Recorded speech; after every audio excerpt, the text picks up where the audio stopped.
Hello. Hello. सही है। हो गया वैसे कॉल।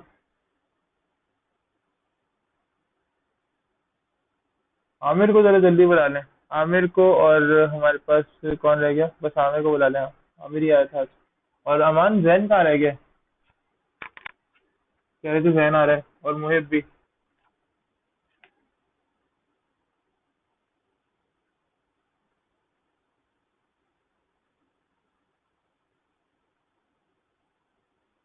असाइनमेंट हाँ देखें, देंगे। लेकिन वो छोटा सा होगा, ज्यादा बड़ा नहीं होगा, जैसे रोज छोटा मोटा दे रहे हैं वैसे ही देंगे। मुश्किल नहीं होगा इंशाल्लाह।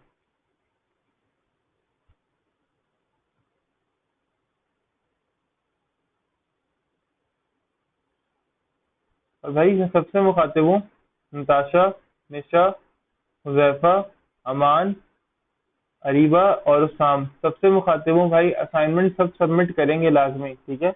ऐसा नहीं हो कि कोई बंदा कह रहा है कि सर हम क्लास में नहीं आए, या लेट्स से चलो क्लास में आए भी थे तो सर वो हमें हम कर नहीं पाए, हमने ओपन किया था लेकिन हमें समझ में नहीं आ रहा। आपको जितना भी समझ में आए, जो कुछ भी समझ में आया है, आपने सबमिट लाजमी करना है। आपने सबमिशन रोकनी नहीं है। आपकी सबमिशन पेंडिंग में रहती है तो आप लोगों का रिजल्ट देखो इस तरह से बन रहा होता है यहाँ पर। ये देख लो, ये ग्राफ ऑटोमेटिकली जनरेट किया हुआ हो रहा होता है। मैं क्लासरूम पे पढ़ाई इसलिए कर रहा हूँ, मैं क्लासरूम पे काम इसलिए करा रहा हूँ क्योंकि आप लोगों का जो ग्राफ है ना वो ऑटोमेटिकली यहाँ पे जनरेट हो रहा होता है। मुझे कुछ करने की जरूरत ही नहीं पड़ती। इवन मैंने तो ये भी नहीं करना होता कि मैं क्लास में जाऊँ। मैं क्लास के बाहर से ये जो ग्राफ है ना सिर्फ ये देखता हूँ, और ये ग्राफ ऑटोमेटिकली मुझे ले जाता है खुद ही। आगे बताओ। मुझे खुद पता चल जाएगा कि जी इनके यही जो चीज़ है वो मिसिंग है। जिस जिस असाइनमेंट सबमिट कराए होते हैं, जैसे लेट से मैंने 2 असाइनमेंट दिए हैं अभी तक, ठीक है? इन इन लोगों ने इन ये लोग सबमिट करा रहे हैं, सही है। अच्छा, इन्होंने सबमिट कराए हैं दोनों असाइनमेंट, ठीक है? तो इनके नंबर यहाँ पे गिवन है। अच्छा, एक में मैंने इनको अभी नंबर दिए नहीं है, दो में से। अच्छा, रिटर्न ही नहीं किया अभी तक मैंने एक तो इनको, ठीक है? तो आप लोग असाइनमेंट सबमिट कराओगे तो यहाँ पर आप लोगों के नाम आ रहे हैं, बाकी इन सब के मिसिंग आ रहे हैं। ये देखो, ये लोग सबमिट ही नहीं कराते। ये बाद में प्रॉब्लम बनेगी क्योंकि मैं पहले बता चुका हूँ कि ये जो असाइनमेंट होते हैं इनके नंबर्स मैं एग्जाम में इंक्लूड करूंगा। ये रिकॉर्ड बन ही इसलिए रहा है यहाँ पे, एक एक चीज का रिकॉर्ड मौजूद होता है यहाँ पे। ये रिकॉर्ड बन ही इसलिए रहा है क्योंकि ये मार्क्स जो है वो हम एग्जाम्स के अंदर इंक्लूड करेंगे। जो भी आपके वो होंगे, क्या कहते हैं, जो प्रैक्टिकल एग्जाम्स होते हैं जिसके मार्क्स मैंने, जैसे मैंने एसटीएम के मार्क्स के आप लोग से साइन भी करवाए थे, ठीक है? तो ये जो मार्क्स होंगे यूआई यूएक्स के, बूटस्ट्रैप के, जावास्क्रिप्ट वगैरह के, इनके हम मार्क्स को शामिल करेंगे।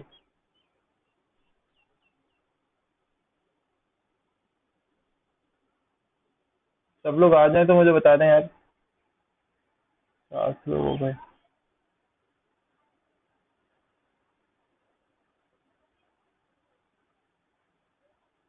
अमान, तुम जैन को कह रहे थे, जैन को बोलो ज्वाइन करे जल्दी, अगर जैन ने नहीं किया। अच्छा, मैं कह रहा हूँ अमान कि तुम जैन को बोलो कि वो ज्वाइन करे जल्दी। मार्क्स की डिस्ट्रीब्यूशन आप लोगों ने देख लिया कि किस तरह से मार्क्स आपको डिस्ट्रीब्यूट किए जाते हैं? ये देख लें, दोबारा से देख लें। मैंने म्यूट करके इसलिए आपको दिखाया था ताकि सुकून से पहले आप लोग सिर्फ मार्क्स देख लें।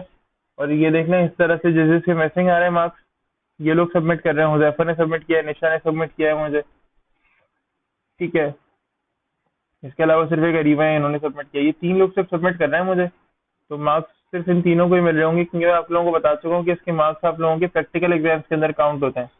जैसे एचटीएमएल सीएसएस के मार्क्स हमने दिए थे, एग्जैक्टली वैसे ही ये मार्क्स जो है वो काउंट होता है, सही है? तो बी केयरफुल अबाउट दैट। अच्छा, फ्लूइड इमेज क्या होती है कि जो आपके जो कंटेंट है, जो आपका, जो आपकी एप्लीकेशन है, जो आपका लेआउट है, ये उससे कांटेक्ट करती है, ठीक है? और वो अगर इसको रिसाइज करने का कहता है, जैसे यहाँ देखिए,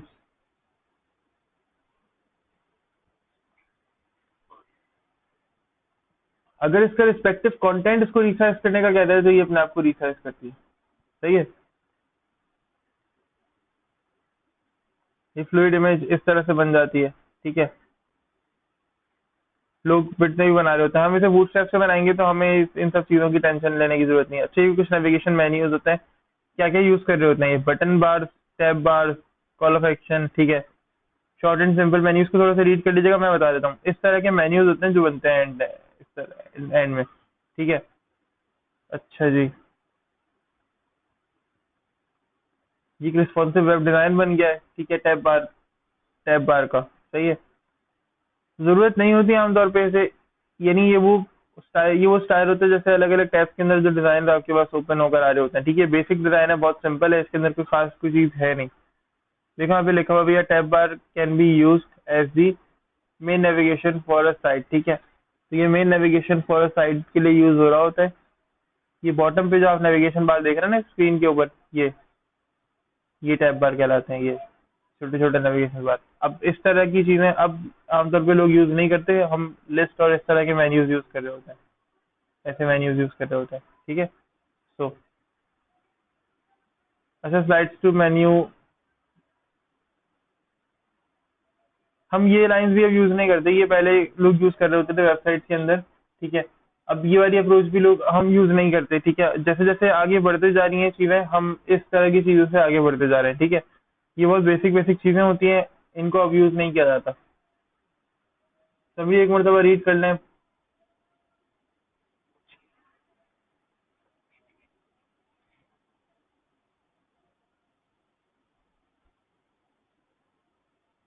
रीड कर लें तो फिर मैसेज कर दीजिएगा डन का।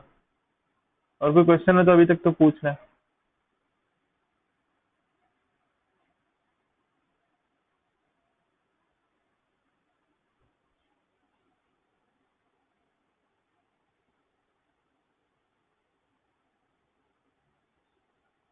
देखो, मोबाइल में लैंडस्केप और पोर्ट्रेट के लिए भी अलग मीडिया क्वेरी नहीं लगती, लेकिन आप बस थोड़ा बहुत विड्थ जो है ना आगे पीछे होती है, क्योंकि विड्थ मोबाइल के अंदर बहुत ज्यादा आगे पीछे नहीं होती, इसलिए तो विड्थ थोड़ा बहुत आगे पीछे होती है, लेकिन डिजाइन अपने आप को सेट कर लेता है, ठीक है। अगर आप चाहो तो मोबाइल के अंदर ये कर सकते हो कि अगर आप 480 और 768 कर रहे हो ना, तो फिर क्या होगा कि वो अलग कंसिडर हो जाएगी।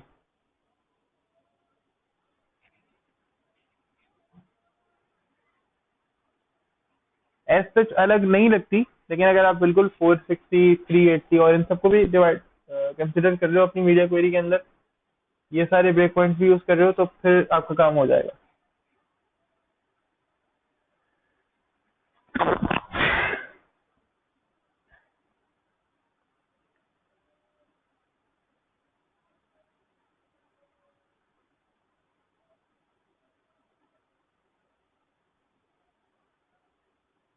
अच्छा, तुम लोगों में से कोई घर से बाहर तो नहीं निकल रहा था?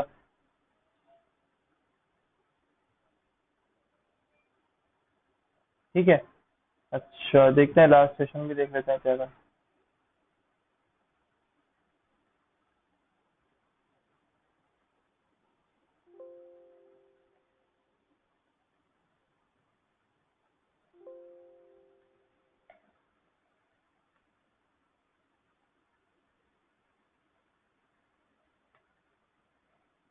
अच्छा, आमतौर पे तो मैं तुम लोगों को इन स्लाइड से पढ़ाता नहीं हूँ, यही जाहिर है, हम आमतौर पे स्लाइड्स यूज नहीं करते। मुझे टॉपिक्स पता है इन स्लाइड्स के अंदर क्या मौजूद है, तो हम सिर्फ उन स्लाइड्स को डिस्कस करते हैं और हम प्रैक्टिकल करते हैं आमतौर पे। लेकिन जाहिर है ये जो टॉपिक था ये स्लाइड्स की ही मदद से पढ़ सकते थे हम, ठीक है।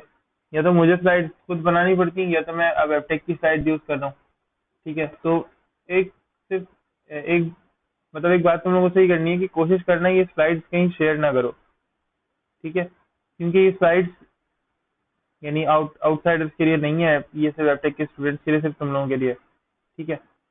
अच्छा, usability studies, importance of usability studies, ठीक है, टेस्टिंग और usability studies responsive web design के लिए देख लेते हैं जरा।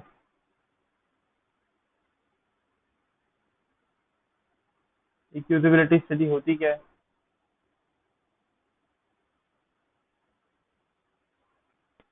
देखो, बेसिकली यूजिबिलिटी स्टडी क्या होती है, ये आपकी जो परफॉर्मेंस होती है ना किसी भी सॉफ्टवेयर की, ठीक है, उसको इनहेंस करने के लिए, ठीक है, जो सर्विसेज, ठीक है, जो भी काम ऐसे कर रहा हो, जो भी काम आप ऐसे कर रहे होंगे, जो कि उसकी सर्विसेज को इनहेंस करने के लिए, और इवन उसकी वैल्यूएशन की जो परफॉर्मेंस है, यानी जब आप यूजर के सामने उसको लेके जा रहे हो, नॉट ओनली आप यूज कर रहे हो या आपने टेस्टिंग कर ली, वेबसाइट की परफॉर्मेंस बहुत बेस्ट है, क्योंकि आपकी कंप्यूटर जो आपकी आपके सॉफ्टवेयर हाउसेस के अंदर या आपकी इंडस्ट्री के अंदर होंगे, जाहिर है मेरे पास जो मेरा पीसी है, अगर मैं इसके ऊपर कोई वेबसाइट डिजाइन करूँ, मेरे पास जो पीसी है, ठीक है, उस पर तो ये वेबसाइट बहुत तेजी से लोड हो जाएगी, इसके सारे कंट्रोल्स बहुत तेजी से ओपन होंगे, बहुत बेहतरीन तरीके से ये वेबसाइट अपने आप को रन करेगी या प्रीव्यू करेगी अपना। ठीक है।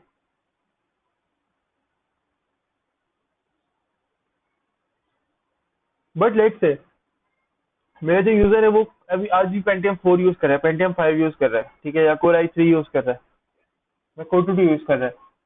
उस बेचारे का क्या कसूर है? सही है।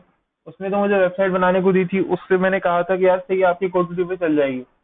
मैंने ये ध्यान रखना है कि मेरी वेबसाइट की जो वैल्यूएशन है, वैल्यूएशन का मतलब क्या होता है कि मैं यूजर के पास जो काम कर रहा हूँ, मैं जो उसका प्रैक्टिकल दिखा रहा हूँ कि यार ये वेबसाइट आपकी बन गई है, ठीक है, वहां पे वो वेबसाइट परफेक्टली चले। ऐसा ना हो कि वहां पे वो चले जी रुक रुक के बहुत सुकून से आराम आराम से, और मेरे पास चल रही है बहुत सही तरीके से। ठीक है। तो इन चीजों का भी ध्यान रखना है। अपनी फाइल्स को इतना हैवी नहीं बनाना, अपनी फाइल्स को अगर हैवी बनाना है तो उनको ब्रेक करके अलग अलग पार्ट्स के अंदर रखना है, ताकि वो वक्त आने पर ऐसा ना हो कि एक फाइल वो इतनी हैवी है कि उस फाइल को लोड करने में ही मेरा जो पीसी है वो आगे जाकर स्लो डाउन हो रहा है। ठीक है। अच्छा। फिर यूजेबिलिटी स्टडी जो है वो ऑब्जर्विंग, टॉकिंग, जो एनोटेशन होती है ना, यानी ऑब्जर्वेशन जो होती है, यूजेबिलिटी स्टडी ऑब्जर्वेशन को काफी ज्यादा सीरियस लेती है। सीरियस लेने का मतलब ये है कि ये हमेशा आपने जब वेबसाइट बनानी है, आपने इस चीज को ऑब्जर्व करना है कि वेबसाइट किस तरह से अपने जो टास्क है, अपने जो फंक्शन है उनको परफॉर्म कर रही है। आया वेबसाइट अपने फंक्शन को परफॉर्म करते हुए लैग कर रही है? क्योंकि अगर वेबसाइट आपके पास अपने फंक्शन को परफॉर्म करते हुए लैग करेगी, तो आप सोचें कि यूजर के पास कितना लैग करेगी अपने फंक्शन को परफॉर्म करते हुए। ठीक है। इसलिए आपने ध्यान रखना है कि आपने ऑब्जर्वेशन अपनी, या लेट से आपने जितनी भी चीजें देखनी है उनके अंदर आपने सबसे जो बेस्ट चीज, ये सबसे जो प्रायोरिटी चीज, सबसे प्रायोरिटी के ऊपर जो चीज देखनी है वो उसकी परफॉर्मेंस है। ठीक है, डिजाइन देखना है आपने, बेशक देखना है, लेकिन वेबसाइट की जो परफॉर्मेंस है ना वो प्रायोरिटी पे होनी चाहिए। अच्छा। Usability study is a black box technique. Usability study basically एक ब्लैक बॉक्स टेक्निक है। इसके अंदर होता है क्या है, देखो अगर यहाँ पे डिफाइन भी किया जा रहा है कि usability study is also known as black box technique. ठीक है। ब्लैक बॉक्स टेस्टिंग जो होती है, ये बेसिकली क्या होती है, सॉफ्टवेयर टेस्टिंग मेथड है। और इसके अंदर होता है कि फंक्शनैलिटी जो आपकी सॉफ्टवेयर की है ना, और जितना भी फंक्शन आप, जितना भी फीचर्स आप ऐड कर रहे हो, ठीक है, लेट से उसका जो कोड है या इस तरह की जो चीजें हैं ना, वो सब कुछ चेक हो रहा होता है। ठीक है। ये समझ लो कि एक इनसाइट होती है आपके कोड की, आपकी फंक्शनैलिटी की, कि आपकी फंक्शनैलिटी किस तरह काम कर रही है, वो सॉफ्टवेयर में अपना पार्ट किस तरह प्ले कर रही है। सही है। अच्छा। अब ब्लैक बॉक्स टेक्निक परफॉर्म करने के कुछ स्टेप्स हैं। अब मैंने आपको बताया था कि लास्ट जो सेशन है वो टेस्टिंग के ऊपर ज्यादातर बेस कर रहा है। ठीक है। तो पहला पहला स्टेप क्या है जी, observing initial requirement and specification of the system. एक वेबसाइट बनी है जो कि एक ई कॉमर्स की वेबसाइट है, ठीक है, शॉपिंग की वो वेबसाइट है, वहां पे आप जाते हैं और इलेक्ट्रॉनिक्स आइटम्स जो है वो शॉप करते हैं। अब मैं टेस्टिंग कर रहा हूँ, उसकी ब्लैक बॉक्स टेस्टिंग हो रही है। ठीक है, ब्लैक बॉक्स टेक्निक से टेस्टिंग हो रही है। सबसे पहला स्टेप क्या होगा, मैं इनिशियल रिक्वायरमेंट और स्पेसिफिकेशन जो है उनको मैं ऑब्जर्व करूंगा कि वो क्या थी। ठीक है। वो किस वो किस तरह की थी, यूजर ने क्या क्या बातें कही थी, यूजर ने डेवलपर से क्या क्या कहा था कि भाई मुझे ये चीजें चाहिए। ठीक है। और रिक्वायरमेंट्स किस तरह की थी, यूजर की स्पेसिफिकेशन रिक्वायरमेंट के हवाले से उसने क्या दी कि जी ये रिक्वायरमेंट है, अब इस पे आप ये स्पेसिफिक काम करें, आप मुझे ये स्पेसिफिकेशन दें। ठीक है। अच्छा। फिर selecting valid inputs to verify the software under test, SUT। ठीक है, सॉफ्टवेयर अंडर टेस्ट। तो आपने क्या करना है, वैलिड इनपुट्स निकालने हैं ताकि आप वेरीफाई कर सको कि सॉफ्टवेयर अंडर टेस्ट जो प्रोसेसेस हैं, ठीक है, उनको बेसिकली आप अपने उन प्रोसेस को आप आइडेंटिफाई कर सको, बेसिकली वेरीफाई कर सको। अच्छा।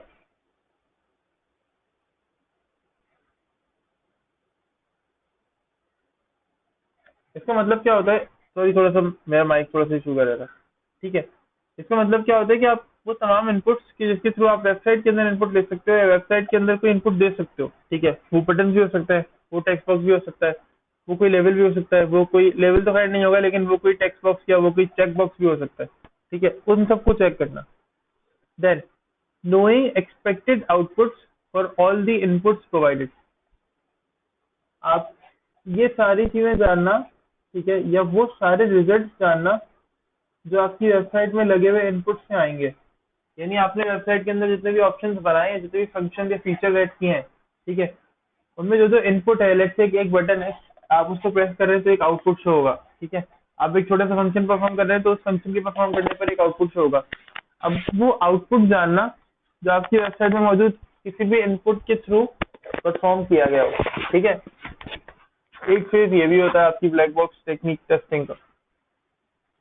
इसके अलावा टेस्ट केसेस बनाना, सही है।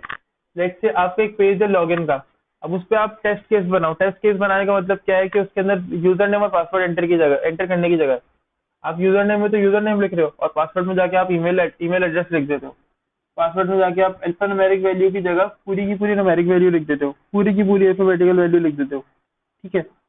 ये केस बनाएगा आप, यानी ये केस बनने का मतलब ये सिनेरियो बनाए कि आप इस तरह की टेस्टिंग कर रहे हो, सही है। अच्छा, एग्जीक्यूटिंग टेस्ट केसेस, आपने केस बना दिया, अब आप वो केस जो है एग्जीक्यूट कर रहे हो कि किस तरह का केस होगा और उसे कैसे एग्जीक्यूट करना है, ठीक है। अब जाहिर है काम ये कोड में भी कर रहे होंगे कि आपने कोड भी देखना है कि भाई किस तरह का कोड है, क्या काम करना है, क्या काम नहीं करना, ठीक है। फिर comparing actual output with the expected output, आपने वो एक्चुअल आउटपुट जो कि आ रहा है उसे एक्सपेक्टेड आउटपुट से कंपेयर करना है जो कि डेवलपर ने आपको बताया था कि जी, या ये आपने डेवलप करते हुए जो आउटपुट जो था वो सेलेक्ट किया था कि जी ये आउटपुट इसका आएगा, ये यूजर ने बताया था कि यार मुझे ये आउटपुट चाहिए तो आप इस तरह की वेबसाइट बनाओ। तो आप वो आउटपुट और आपका अपना बनाया हुआ आउटपुट उसको चेक करोगे दोनों को, ठीक है। अच्छा, फिर रीटेस्टिंग, जो आपकी जो फिक्स डिटेक्ट है ना, लेट्स से आपने एक चीज डिटेक्ट की कि यार ये चीज है ना, वो ये मिसिंग है या ये इश्यू आ रहा है, आपने उसको फिक्स कर दिया। अब आप क्या करोगे, अगले फेज के अंदर ये जो चीजें फिक्स हो गई हैं इनको आपने दोबारा से टेस्ट करना है। अच्छा, की कंपोनेंट्स हैं कुछ यूजेबिलिटी टेस्टिंग के, लर्नेबिलिटी है, ठीक है, एफिशिएंसी है, मेमोरेबिलिटी है, एरर्स है और यानी सेटिस्फेक्शन है, ठीक है।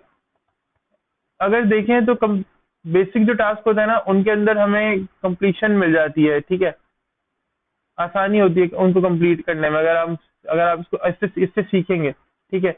अगर आप एफिशिएंसी दिखाएंगे इन टेस्टिंग फेजेस के अंदर, ठीक है, तो होगा क्या कि आपकी जो बेसिक टास्क है उनको कंप्लीट करने के अंदर आपके पास एक स्पीड होगी, ठीक है, थोड़ा तेज करेंगे अगर आपकी एफिशिएंसी होगी ज्यादा, आपने एक्सपीरियंस काम किया हुआ है, ठीक है, और एक्सपीरियंस भी अच्छा एक्सपीरियंस है आपका, आपने काम किया हुआ है बाकायदा, ऐसा नहीं है कि जी आप बस वो जानने वाले के भाई हैं भतीजे हैं कोई ऐसे हैं, ठीक है।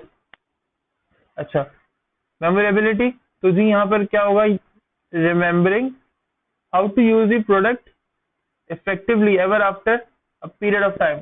अब मेमोरेबिलिटी का मतलब ये होता है कि आपने प्रोडक्ट किस तरह से यूज करनी है एक लंबे टाइम बाद भी, यानी आपने 2 महीने बाद या आपने 3 साल बाद भी एक प्रोडक्ट किस तरह से यूज करनी है, ठीक है।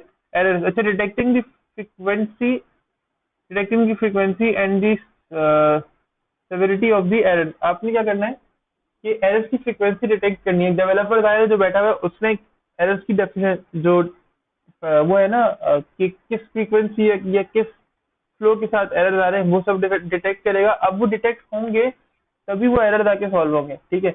और सेटिस्फेक्शन, देखो कभी भी टेस्टिंग करो तो टेस्टिंग के अंदर ये 4 चीजें रखोगे ना कि अपनी लेट से सबसे पहले आप सीखोगे कि आपने जी पहले क्या किया था या आप इसको समझने में आसानी कैसे ला सकते हो।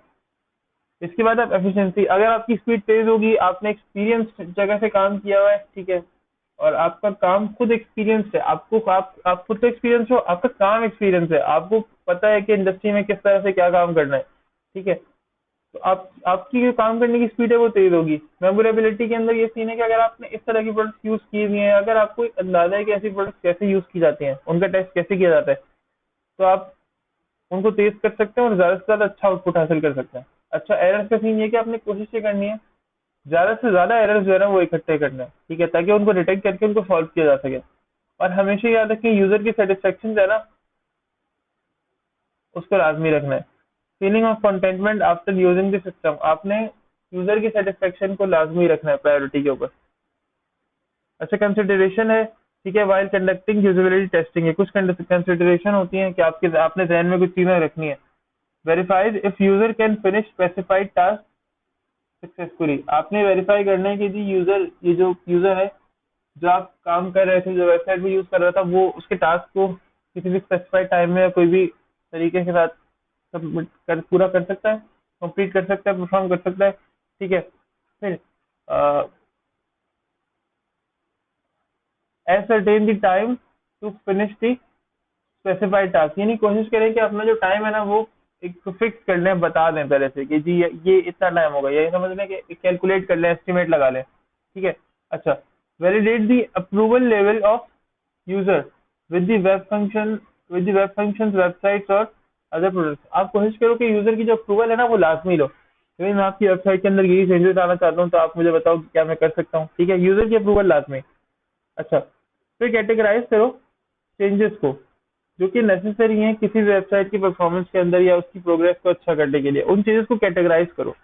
कैटेगराइज करने का मतलब यह है कि लेट्स से कोई ऐसा फंक्शन है जो कि, या कोई ऐसी चीज है जो कि फंक्शनैलिटी के अंदर है, कोई ऐसी चीज है जो डिजाइन के अंदर है। आप कैटेगराइज करोगे जी फंक्शंस के अंदर ऐसे कौन से एलिमेंट्स हैं जिनसे मैं प्रोग्रेस को बेहतर कर सकता हूँ, डिजाइन के अंदर ऐसे कौन से एलिमेंट्स हैं। ठीक है। या एक वेबसाइट को फंक्शन और डिजाइन के अलावा आप ये डिजाइन कर सकते हो कि जी इस मॉड्यूल में छोटे छोटे मॉड्यूल्स से बना लो, मॉड्यूल्स का मतलब होता है छोटे छोटे पार्ट, छोटे छोटे मॉड्यूल्स बना लो कि जी मैंने ये एक पूरा फंक्शन है, इसका एक मॉड्यूल मैंने सोच लिया, ये एक पूरा फंक्शन था, इसका मैंने मॉड्यूल सोच लिया, शॉपिंग का फंक्शन था, ये एक मॉड्यूल अलग है, ये फंक्शन था, ये एक अलग मॉड्यूल है। ठीक है, इनके बारे में बात कर रहा हूँ मैं। अच्छा, evaluate the performance of if it machine, basically अगर तो जो आपने परफॉर्मेंस है ना वो इवेल्युएट करनी है, अगर तो यूजिबिलिटी गोल्स जो है उसको मैच करता है आपका प्रोडक्ट, यानी आपने जो टेस्टिंग कर ली, ठीक है, वो आपके गोल्स को मैच कर रही है। ठीक है, तो आप क्या करो, जो आपकी मशीन की परफॉर्मेंस है, जो आपकी एप्लीकेशन की परफॉर्मेंस है, उसको एक मरतबा ट्राई करके देखो। अच्छा, कुछ एडवांटेजेस है। ठीक है, यूजिबिलिटी टेस्टिंग के या किसी भी ऑर्गेनाइजेशन के लिए इसके अंदर होता क्या है कि it can be modified to perform other type of testing, such as let's say practical testing हो गई, स्ट्रक्चर इंटीग्रेशन हो गई। ठीक है, और यूनिट टेस्टिंग होगी। यूनिट टेस्टिंग के अंदर हम कोड को टेस्ट कर रहे होते हैं, स्ट्रक्चर इंटीग्रेशन के अंदर हम क्या करते हैं कि वेबसाइट की स्ट्रक्चर को टेस्ट कर रहे होते हैं। ठीक है, और प्रैक्टिकल टेस्टिंग के अंदर ये चेक कर रहे होते हैं कि वेबसाइट की फंक्शनैलिटी जो है वो बिल्कुल सही चल रही है या नहीं चल रही, उसका प्रैक्टिकल फंक्शनल एरिया जो है वो कैसा है। ठीक है, एनहेंस करता है ये performance of the product by amending all the problems that users may face before the product is finally released। इसका एडवांटेज ये है कि जी ये आपको उन चीजों से प्रिवेंट करता है कि जो सारे मसले आप बाद में देखेंगे, क्योंकि ये उन सारी चीजों को पहले सेट कर लेता है और परफॉर्मेंस जो सॉफ्टवेयर की वो एनहेंस होती है। अच्छा, determine possible mistakes, bugs and जितने भी पॉसिबल मिस्टेक्स होती हैं, बग्स होते हैं जो कि स्ट्रक्चर में किसी भी चीज के अंदर आ रहे होते हैं, उनको पहले से हम डिटरमाइन कर लेते हैं। It can be very economical, highly effective and beneficial. ठीक है, तो ये बहुत ज्यादा इकोनॉमिकल हो सकता है। जाहिर है ये जो काम होता है ये बहुत सारे लोग नहीं कर रहे होते, दो तीन लोग कर रहे होते हैं, तो ये इकोनॉमिकल होता है, बहुत कम पैसों में काम हो जाता है ये। ठीक है, और बहुत ज्यादा फायदेमंद होता है। अच्छा, यूजेबिलिटी टेस्टिंग के कुछ बेनिफिट्स हैं यूजर के लिए। ये क्वालिटी इंप्रूव करता है सॉफ्टवेयर की। ठीक है, सॉफ्टवेयर को इजी टू यूज बना देता है, क्योंकि जाहिर है जब आप सॉफ्टवेयर को बार बार टेस्ट कर रहे हो तो आप उसके फंक्शंस हैं उनको आसान कर रहे होते हो टाइम टू टाइम। पहले एक फंक्शन यूजर के लिए यूज करना मुश्किल था। ठीक है, उसके अंदर कॉम्प्लिकेशंस थी, अब क्या हो गया, वो थोड़ा सा आसान हो गया है। मोर रेडिली एक्सेप्टेड है बाय द यूजर। जाहिर है मोर रेडिली एक्सेप्टेड क्यों है, क्योंकि आपने फंक्शंस को काफी आसान किया है, आपने परफॉर्मेंस को काफी एनहेंस किया यूजर के लिए। ठीक है, फिर आपने क्या किया है, अपना जो लर्निंग टाइम है, जो यूजर का जो लर्निंग टाइम होगा वेबसाइट पर आने के लिए, वेबसाइट को समझने के लिए, आप उसको शॉर्ट करोगे, वो आप जल्दी करोगे। अब यूजर वेबसाइट पर आएगा तो वेबसाइट को जल्दी समझ सकता है। ठीक है, ये कुछ मेथड्स हैं यूजेबिलिटी टेस्टिंग के, यूजेबिलिटी स्टडीज के। अच्छा, लेबोरेटरी एक्सपेरिमेंट है। ठीक है, और कुछ एक्सपर्ट्स की तरफ से ये यूटिलाइज किया गया, उनकी तरफ से इसको मॉनिटर किया गया। सही है, और ऑन साइट ऑब्जर्वेशन है कुछ यहाँ पे गिवन। देखो, ये जो ऑब्जर्व बेसिकली लेबोरेटरी एक्सपेरिमेंट है ना, ठीक है, ये रिक्वायर करता है मोर टाइम। ठीक है, और ये ज़रा एक्सपेंसिव भी होता है।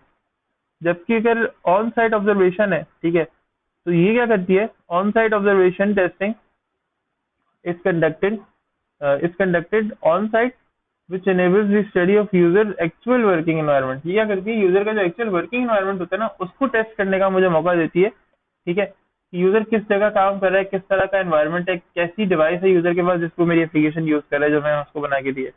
अच्छा, ये इन्वॉल्व कर रहा होता है लॉन्ग ऑब्जर्वेशन पीरियड को, ठीक है, जो कि आपको आपके पास रियल एनवायरनमेंट इंफॉर्मेशन को कलेक्ट करने में आपकी हेल्प कर रहा होता है। ठीक है, कि यूजर किस तरह से अपने सॉफ्टवेयर को यूज कर रहा है, उसका एनवायरनमेंट क्या है, उसका सिस्टम स्पेसिफिकेशन क्या है, ठीक है, उसका इंटरनेट का मसला है नहीं है, क्या इशू है क्या नहीं है।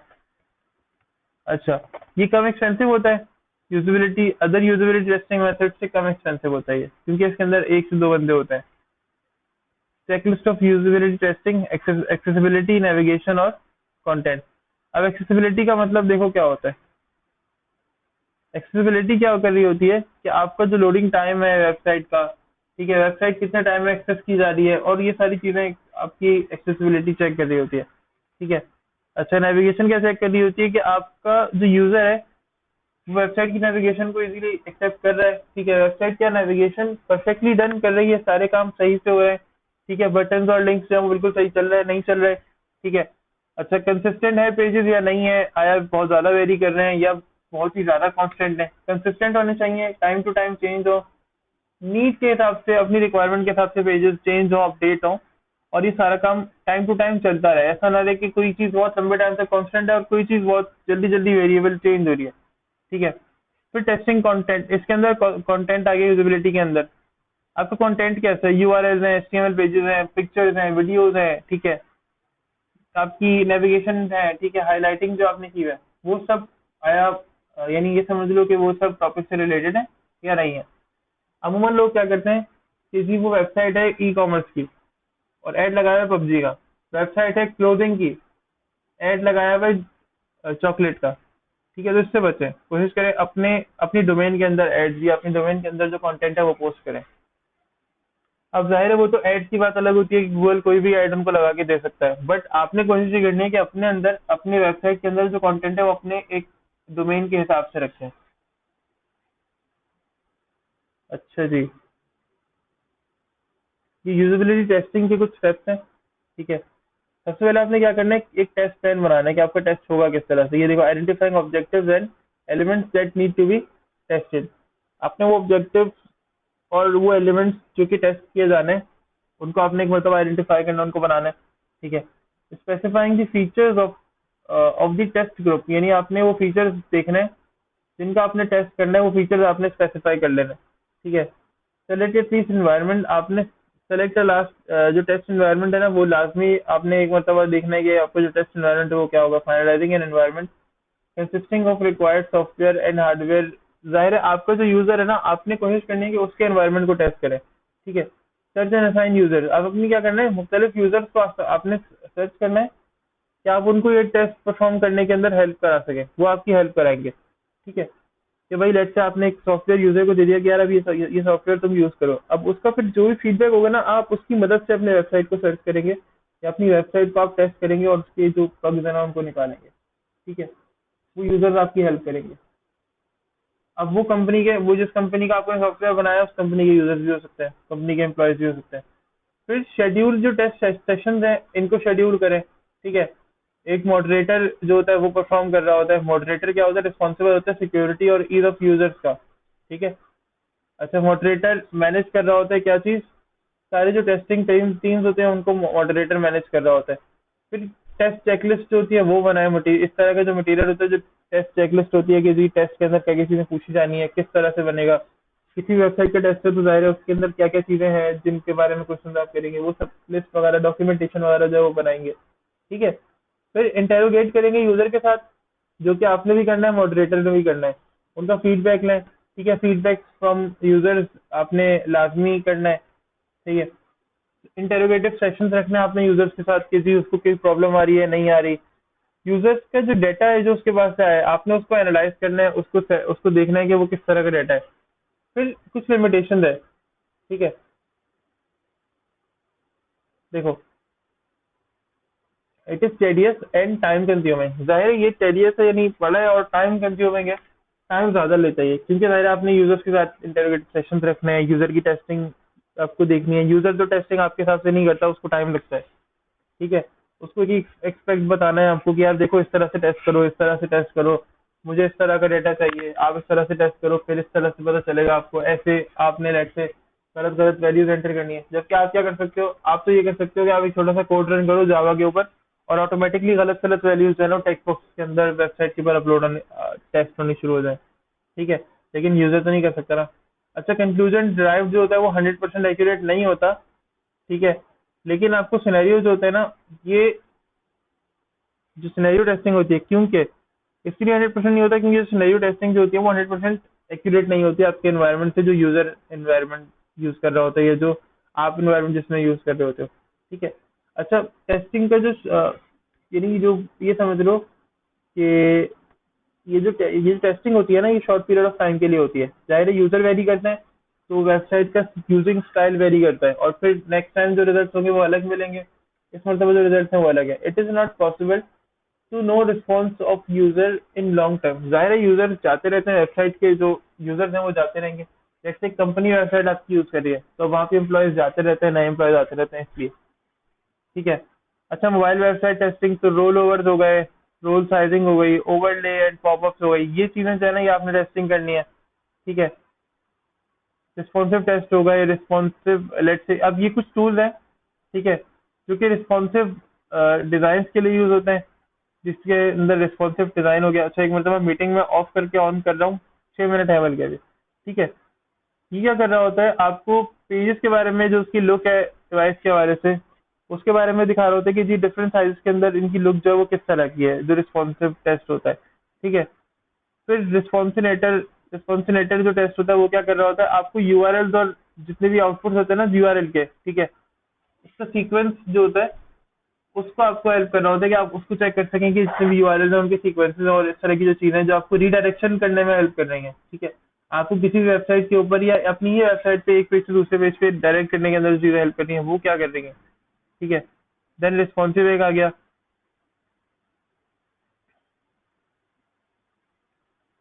ये responsive provide some keyword shortcuts हैं। ठीक है।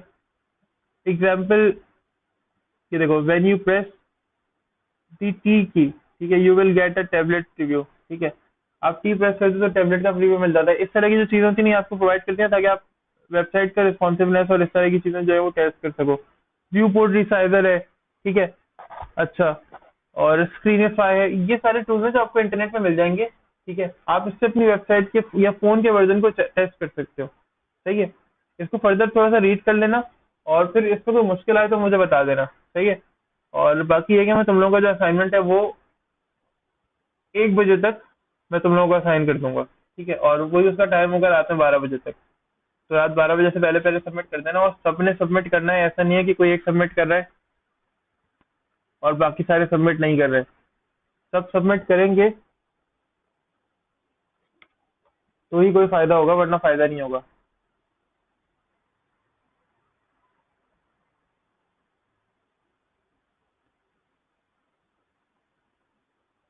और जितने अभी है सब उनकी अटेंडेंस लगेगी क्लास के अंदर। अभी भी कोई क्वेश्चन है तो पूछ लें।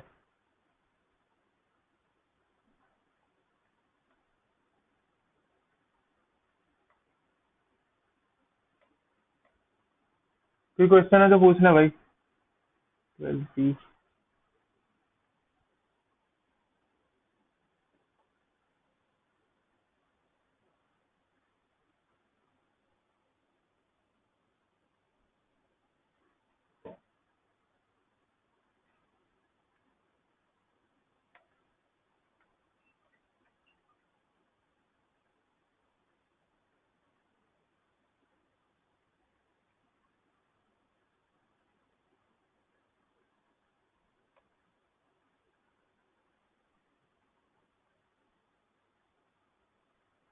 कोई क्वेश्चन हो तो पूछ लें जी।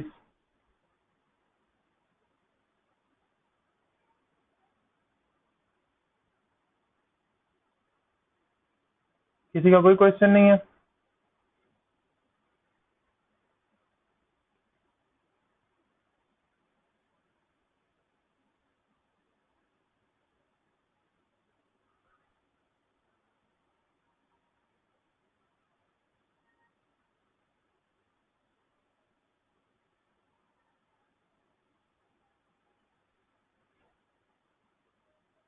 1 मिनट बताता हूँ।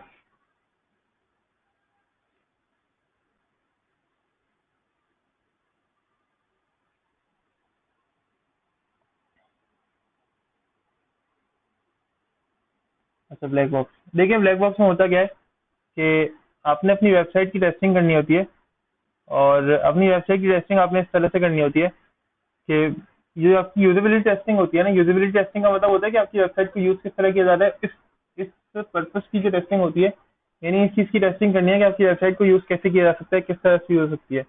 आपने क्या करना होता है, ये टेस्टिंग यूजेबिलिटी या ब्लैक बॉक्स टेस्टिंग के नाम से भी जानी जाती है, ब्लैक बॉक्स टेक्निक के नाम से भी जानी जाती है।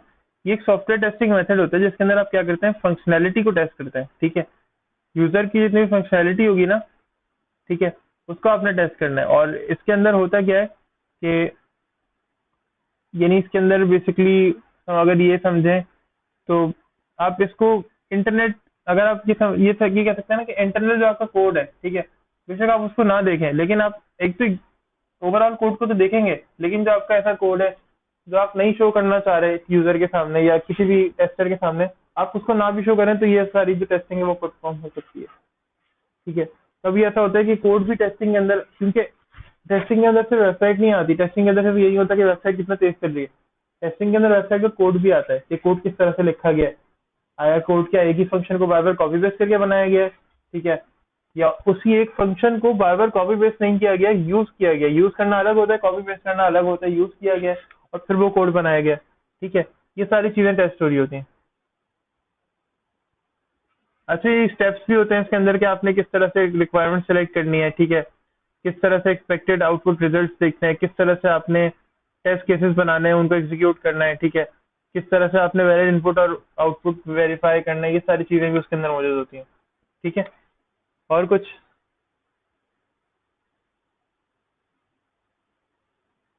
और कुछ है तो बता दें जी, 1 मिनट है हमारे पास तक, या फिर हम एक्सपायर कर दें, वरना फिर अगर कुछ मसला हो तो फिर पूछना आप लोग, वरना फिर मैं एक्सपायर कर दूं इसे, मीटिंग एंड कर देते हैं।